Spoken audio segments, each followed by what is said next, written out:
お元気ですか？はい、元気です。結婚していますか？はい、結婚しています。今どこに住んでいますか、ジャイルさん？今は長野県に住んでいます。フィリピンでジャイルさんは結婚していますね。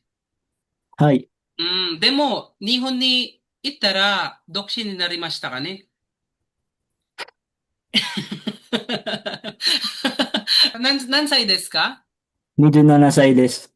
いつ28歳になりますか？12月16日です。27歳になったばっかりですね。うん。かかうん27もlang。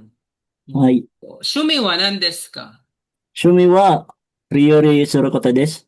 日本はどうですか？大変。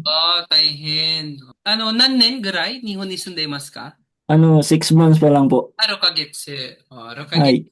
ぐら6い。ヶ月ぐらいです。子供がはい。何人いますか、それ？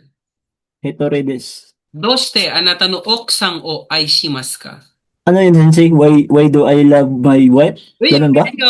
Okay, yun. Galing naman. Okay, ano sa... Kasi mabait. Yun lang? Sore dake desu ka? Yasashi? It's the personality po. 性格。性格が、はい。Chikaku. 性格がいいですか？はい。いいです。Good character, sir, no?